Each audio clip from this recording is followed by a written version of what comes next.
are coming in. Oh, lovely. So this is where we do the singing. This is the booth. Oh, it's really lovely. Every time you say goodbye. I think I'm really happy with that. Bluebell Notes podcast is brought to you courtesy of Long Way Home Productions, the friendly home of recording in Sussex. At your place or ours, together we'll make your music really shine.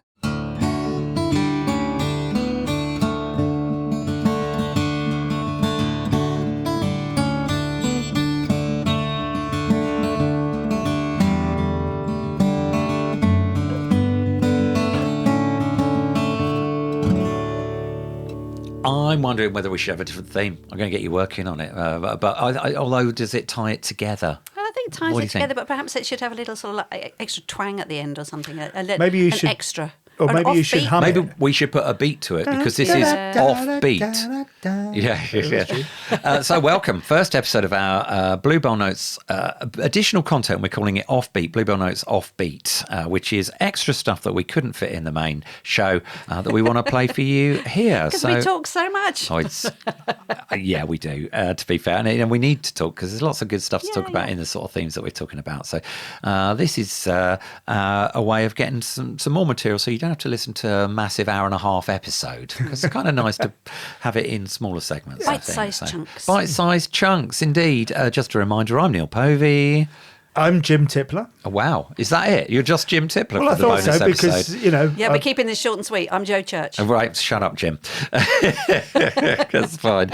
So we're going to hear some more of what you recorded at Rochester Sweeps when you were away. We heard some stuff from Kay Anderson in the main episode.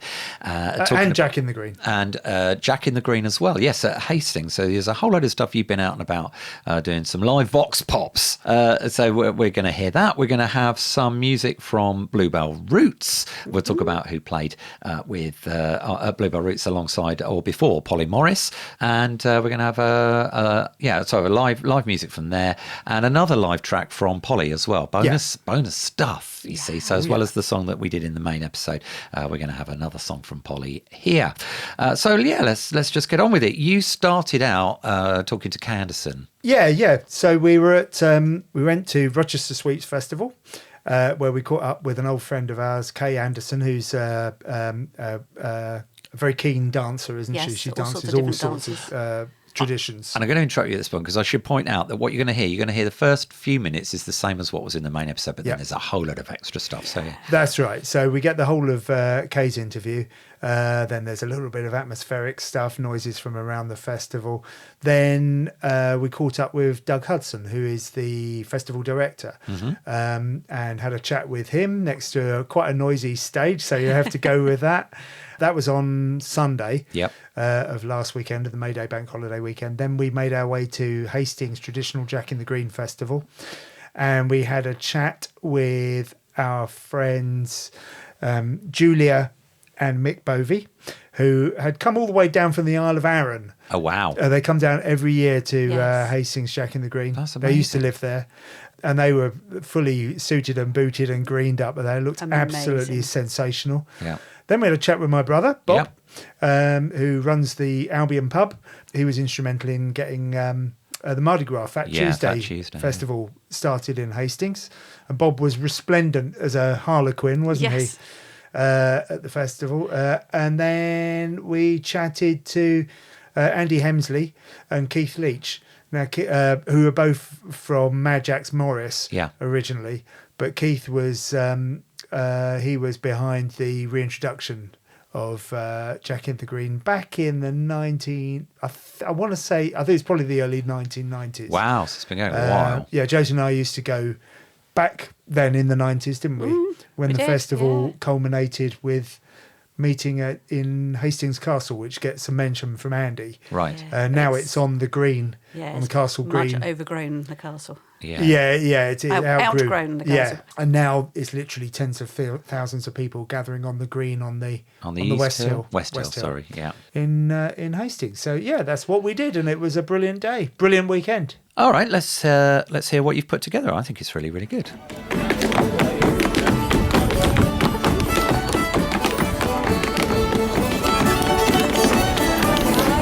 So Josie and I are at Rochester Sweets Festival. Yep, standing in the high street.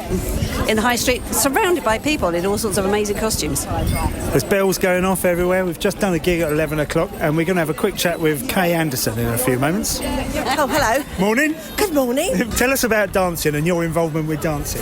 1987, 88, that's it. Every Tuesday night was Morris dancing night. You practice all winter and then St George's Day, the season starts. When we started in 88, we chose the northwest of England, so the Lancashire clog tradition, which is the Industrial Revolution, and that's when the dancing started. So the people that worked in the factories and mills and made the cloth picked up the bobbins, picked up the threads of ribbon and cloth, tied them on the bobbins, so they had these lovely colourful shaky sticks. They tied ribbons on their clothes, they put flowers in their hair, and if they were lucky enough to have a hat, they put flowers around the hat. Obviously, this is like a May Day festival, like we've got Jack in the Green down the road in Hastings as well. So what's the connection between like those dances and this time of year? This time of the year, beginning of spring, Beltane, linked to the festivals, you need to waken up the sun and make sure all the portents are with you. Yeah. You start singing and praising and dancing for the spring. And you were saying about some of the moves in the dances so are my related style, to and it's lovely now because there's every single style here. You are doing in Lancashire Clog the movement from the machines in the mills. Oh, yeah. So there's going to be a hay move, which is the interweaving of the looms. I know there's going to be a star, which is the way they're turning. I know there'll be crossover moves because of the loom. And I'm doing all these arm movements. It comes across really well on the radio. Yeah, it does, doesn't it? May Day, that's in lots of tradition as well, though, isn't it? Right across. It is, because the Cotswolds, which were, the ones people usually think about with the hanky waving, the bell pads on the knees, the baldricks, they were in the villages and they would dance for the Lord of the Manor, and of course they would be fed and watered. And the Northwest, as I just said, they would process on a Sunday with all their ribbons, and the hostelries would give them a pint of ale, or a bit of bread. So it was done on the border, because you weren't allowed to beg, and they consider that begging. That's where the black faces come from. The ashes from the fires at dawn. You black your face, nobody's going to recognise you to get you to pay a fine. What have you got? I've got ashes. Why? So that's it. Brilliant. Oh, thanks, Kay. Have a lovely day.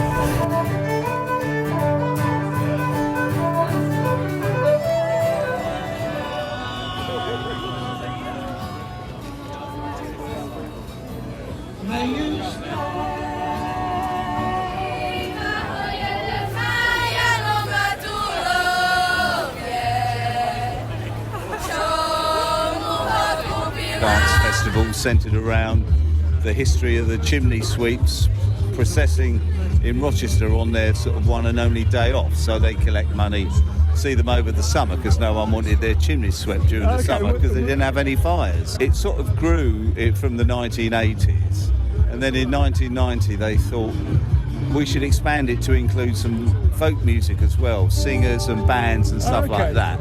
My ex-wife was working for the council at the time, who was starting to sponsor the festival, and said, well, why don't you ask Doug? Even though we'd split up. Thank you, Sue, for that. That was very kind of you. It's changed a lot. We used to have big concerts in the cathedral, and then we had a marquee in the Castle Gardens, and we had Watwees, we had Fairport Convention, and then it came, we'll have some stages around the town. We have a headline act this year, a Feast of Fiddles, but everything's free. You don't have to pay and go and see anything. Last night we had Kimber's Men in one of the local pubs, and there was a group of nurses and doctors in there, and they said, what's a sea shanty then? Do you think a lot of people are aware of the history of the Sweets Festival, or do you think it's just something that happens in the town? I think most people just think, oh yeah, it's a Sweets Festival, like it used to be the Dickens Festival, and they don't think we particularly need to know anything about it, and they go, oh, there's a lot of funnily dressed people, Morris dancers and all that. But yeah, I mean, there are some people associated with Rochester. The acts that you've got going around the town, go back to the kind of the grassroots part of folk?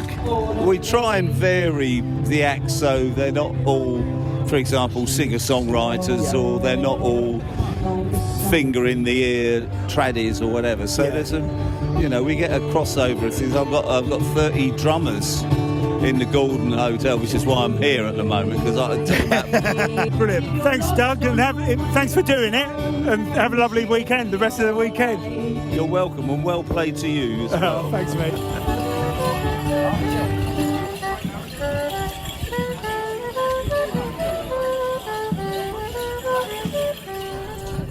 So, testing? Testing. So, Josie, where are we going today? We are going to the Jack in the Green Festival in Hastings. Oh, that sounds great. What happens there? Oh, a lot. Great interview. Thank you very much for your time.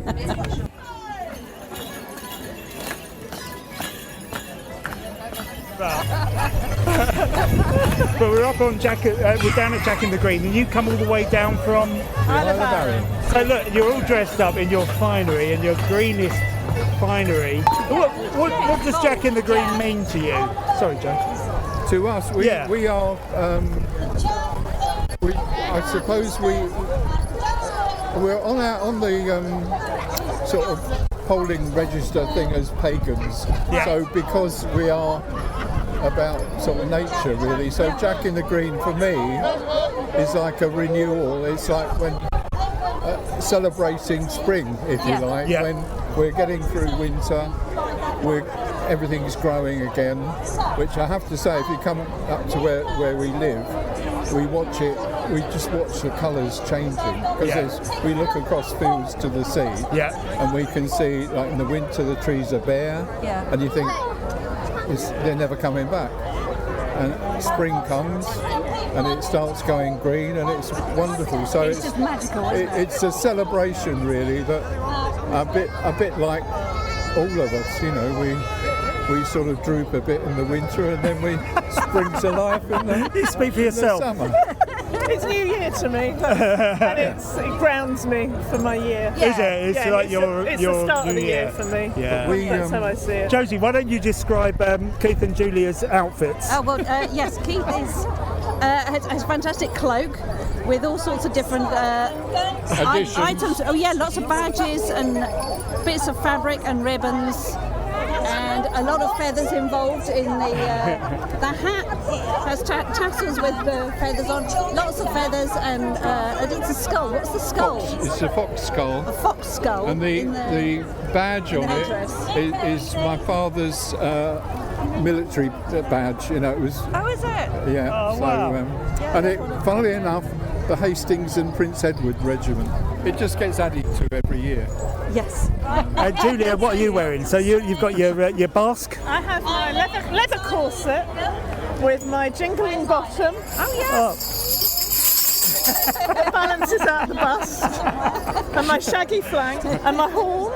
Oh, they're nice. Did you make them? I did make these. Wow, this is amazing. Totally woven straw. I was known as the horniest lady in Hastings. Well, look, we're going to let you carry on with your day because it's a special day for you. Lovely to see you, and thank you for chatting. Take care.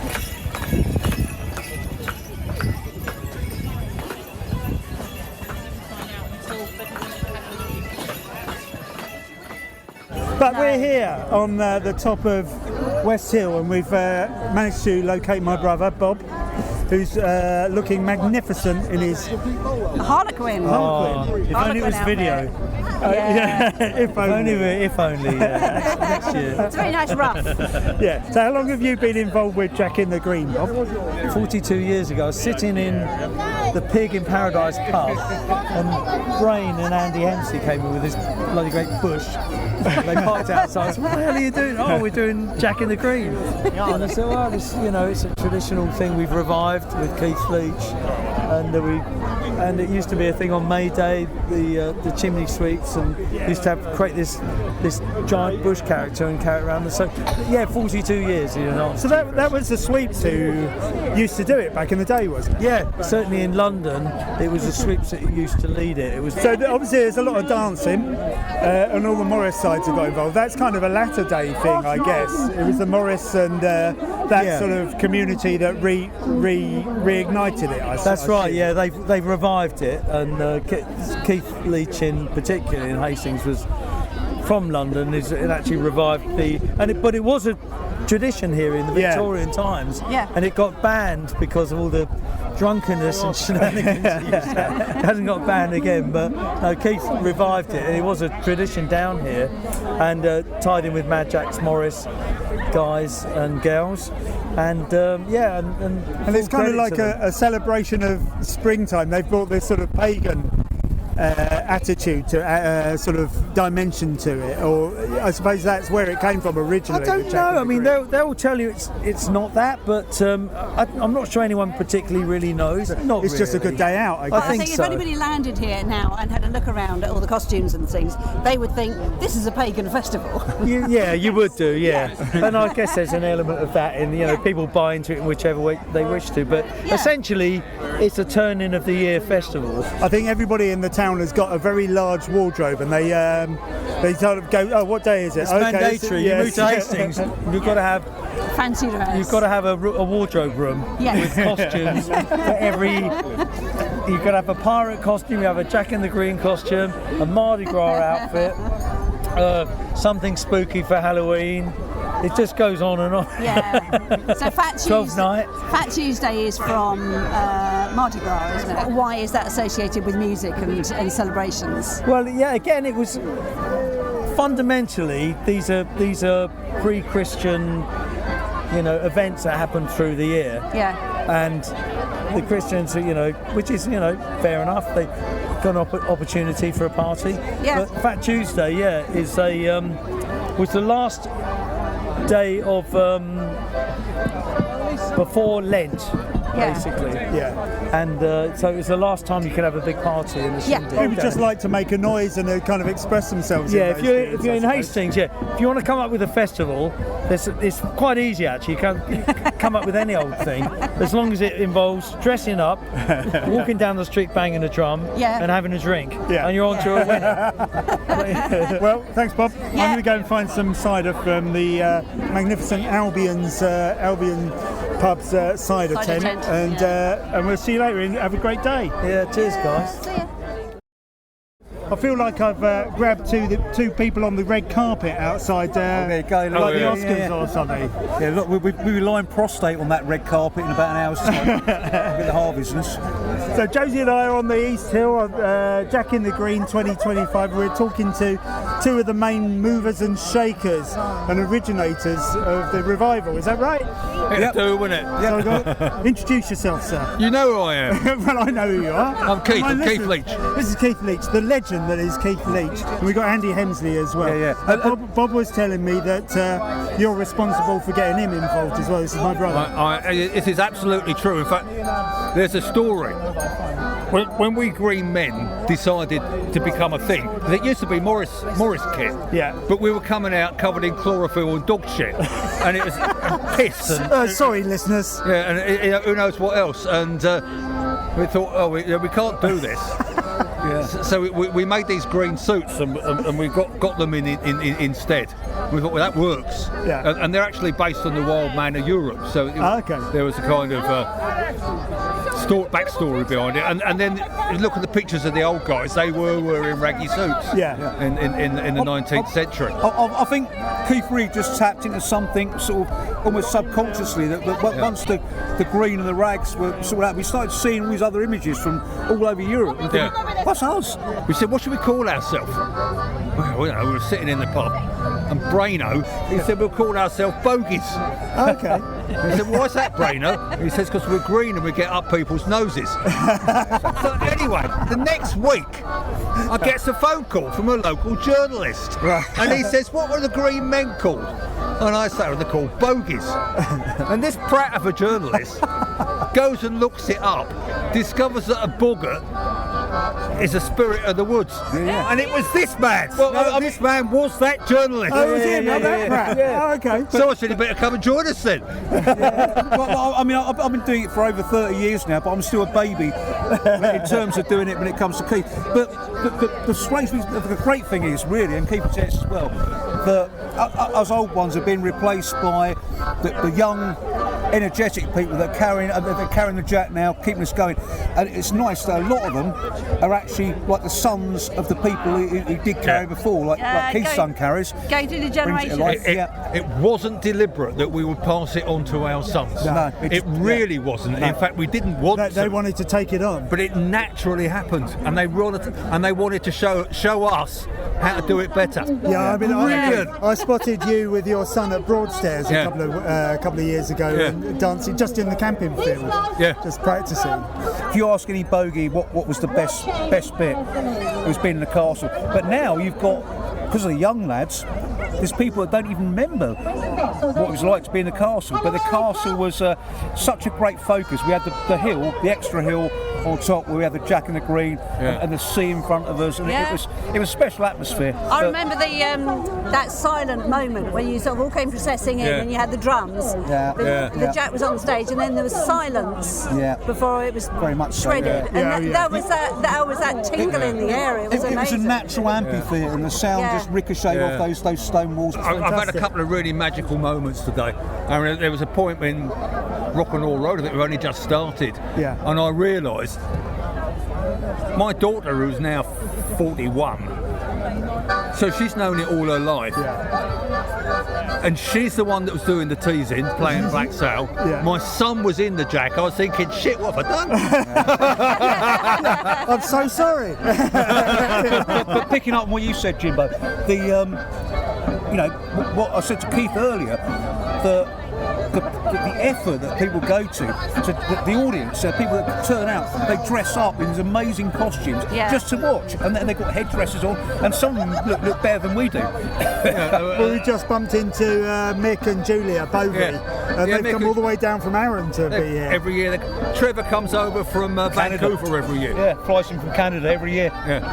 So last year could have been a really disastrous year, couldn't it? Because you had sort of big issues with it, but you got through it, didn't you? We pushed through the rain. That's the thing. We'll never cancel because of rain. We just push through it. And now take it. Well, listen, guys. Thanks ever so much for talking to us. Enjoy the rest of your day. You're welcome. Lovely to see you. And off go the Morris men with their bells jingling and their hankies waving. It really captures something of the atmosphere of both those festivals, Rochester Sweeps and Jack in the Green. I think you did a great job with that. Brilliant. It's such fun, isn't it? Yeah, I really enjoyed doing it, actually. You've been to Rochester Sweeps a few times now, haven't you, as well? And Jack in the Green, obviously, probably a lot more. Many times. Yes, we went when our boys were little. Oh, really? Yeah. Oh, and they're all in their 30s. Oh, it's crazy. So, check them out and go along.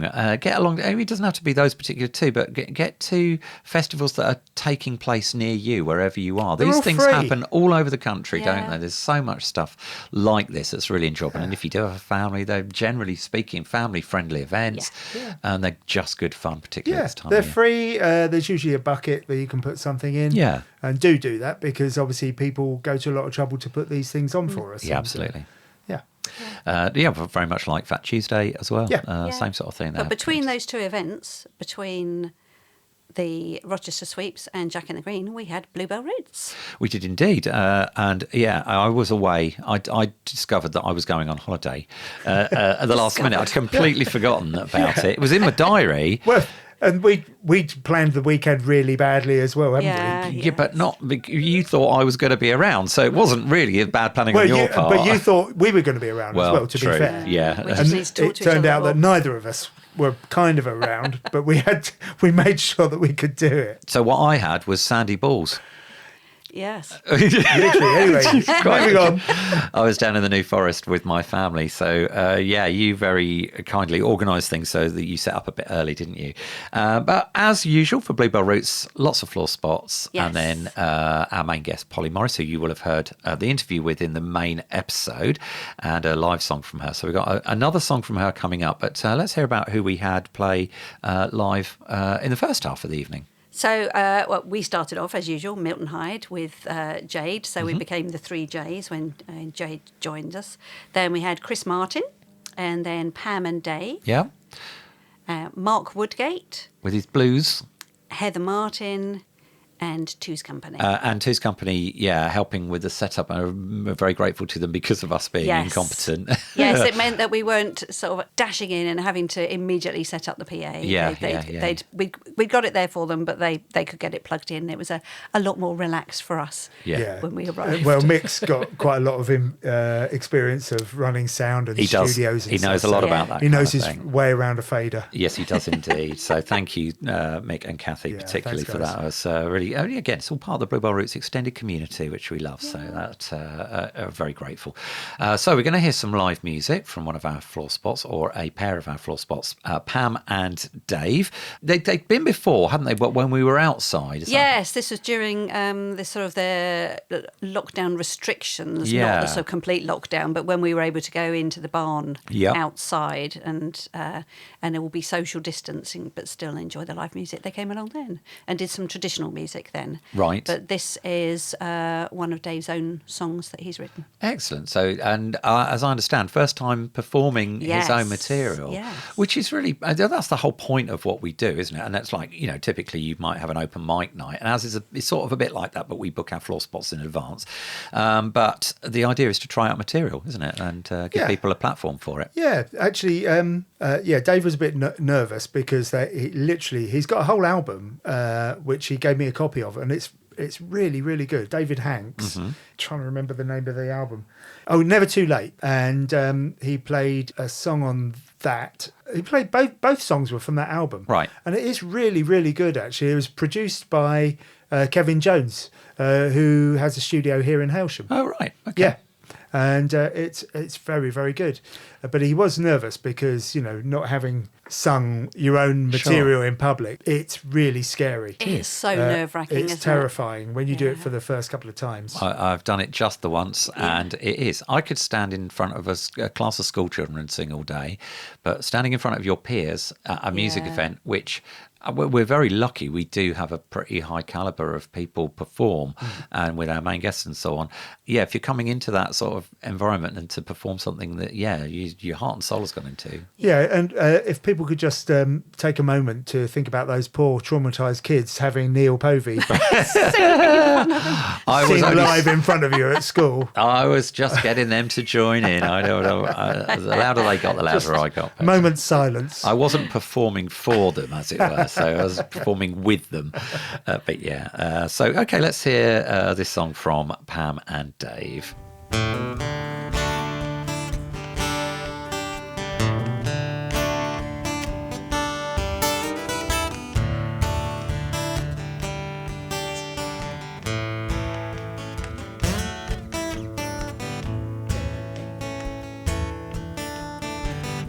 Saw you just the other day. Don't you run and hide.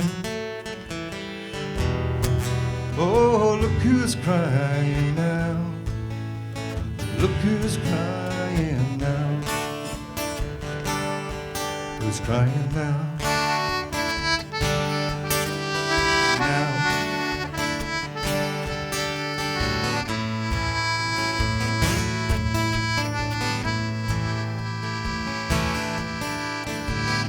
I love you, you know it, never told you.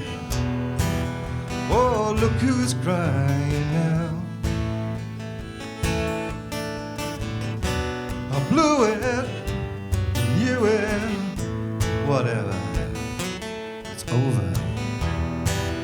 Oh, look who's crying now. Look who's crying now. Crying now.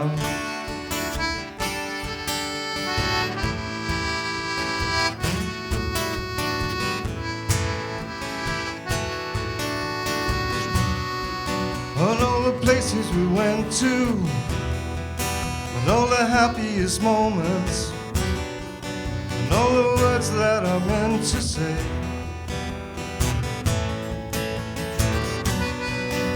All the promises broken, and all the future we wanted, and all the time that has passed us by, and all the joy that that was wasted, and all the love that stayed in, it's just lost in this tragedy. 'Cause who's crying now? Who's crying now? Now.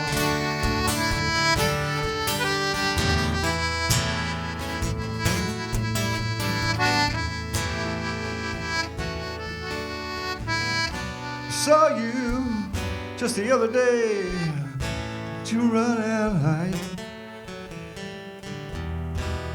Oh, look who's crying now. Look who's crying now.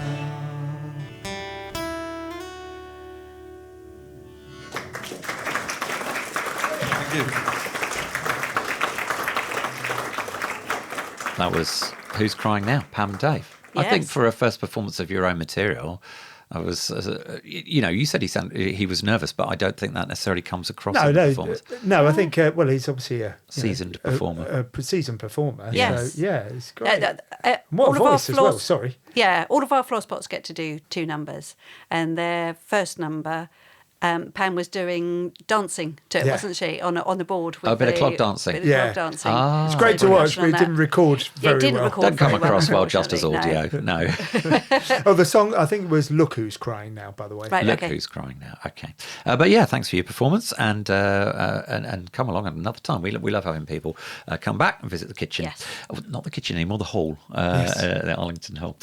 If you are interested in doing a floor spot at Bluebell Roots, what should you do? Best thing to do is to email us. Okay. Go to the Bluebell Roots website. Yeah, bluebellroots.co.uk. Yeah, and you should be able to contact us from there. Yes, there's an FAQ section.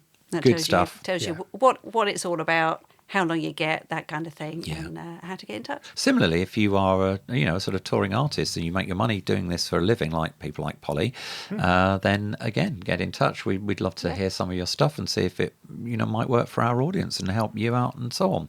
And thinking of Polly, we had a great song in the main podcast from Polly, but this one was quite special. You talked about with her in the interview the kind of, if you like, comedy aspect. She's not a comedian, she's a musician. But there's a comedy aspect and there's poignant stuff as well. But this very much reflects the brighter, funnier side. She did a brilliant intro to this song, which I think we're going to let's keep it in. And it kind of explains what she's doing. Right. But I mean, she's just such a brilliant performer. But which Polly. Is effectively, it's all part of the song. Oh yeah, totally. And she's also very visual, so you get an idea with the recording here. Right. But seeing her live is so different. Yeah. So she has the expressions and the comedy timing in what she's doing. Yeah. At the beginning of this one, she put on a cycle helmet. Brilliant. I really like this because there are people who use a looping pedal really effectively. Mm-hmm. We've had Chris Fox, haven't we? Yep. And he was brilliant. I'm not a massive fan very often because I get a little bit bored with the building up of it. Right. But it can be overused, in my opinion. Sometimes it's more about the pedal than it is about the song. Yeah. But this song is completely about the pedal. Yes. And totally using the pedal. And you really love it. And I absolutely adore it. I think it subverts it a little bit, doesn't it? I think totally. that's what's attractive about it. Okay. So before we hear it, I've got to just remind you to go and check out the main Bluebell Notes podcast as well. If you've just come across this bonus episode, our first bonus episode, Bluebell Notes Offbeat. We only made the name up this morning, so you'll get used to our dreadful ineptitude as you listen to more episodes. But yeah, the main podcast, and on all of the podcast channels, so Spotify, it's on Apple, it's on Amazon, it's on YouTube, and well, most places where you can pick up your podcasts. And so the plan is more of the main podcast and then bonus episodes with stuff like this in as well for the Bluebell Roots fans particularly. Our next Bluebell Roots is on the 25th of May, and that's held at Arlington Hall, or Arlington Village Hall in the middle of Arlington in East Sussex. It starts at 6:15 in the evening. You have an optional meal. You need to book in advance, so you go to bluebellroots.co.uk to book your place. Or follow on Facebook. There's a link as well on the Bluebell Roots. Yes, Facebook you'll find page. us on Facebook and Instagram, and now Blue Sky. Blue Sky indeed as well. And our guests on the 25th of May will be the John Ward Trio. I am expecting jazz, as I mentioned previously when we did the last podcast. So I'll be disappointed if it's not. It is not jazz. You're going to be disappointed. Oh, well, that's the way it is. You won't be disappointed. Let's finish this off then. Thanks for listening, and enjoy this extra bit of bonus live music from Polly Morrison. Otherwise, you will hear us next time. No, you won't see you next time.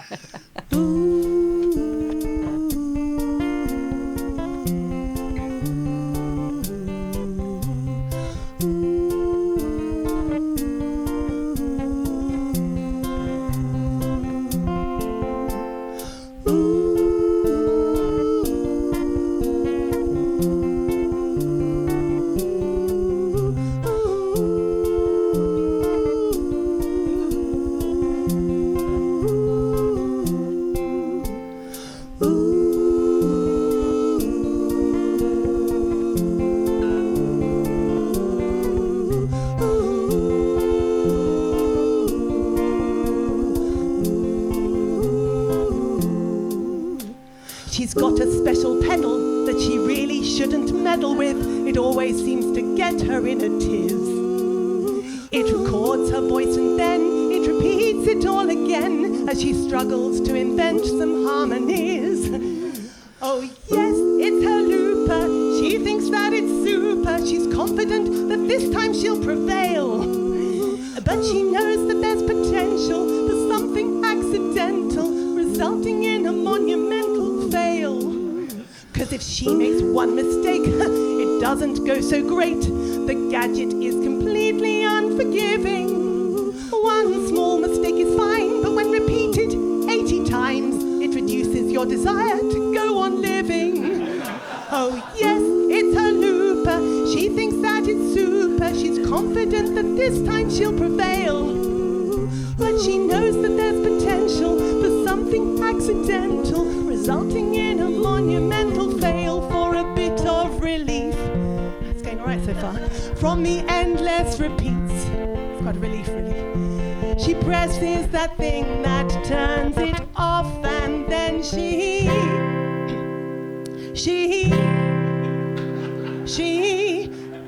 can't seem to get it on again. It's her looper. She thinks that it's super. She's confident that this time she'll prevail. But she knows that there's potential for something accidental, resulting in a monumental fail. Sometimes it is fine in cases when she nails the timing and remembers to count. But her feet need to be agile, because the gadget is quite fragile, and it's something that you shouldn't toss about. Toss her, toss her, toss her, toss her, toss her. She knows that there's potential for something accidental that makes her seem a monumental. She knows that there's potential for something accidental, resulting in a monumental.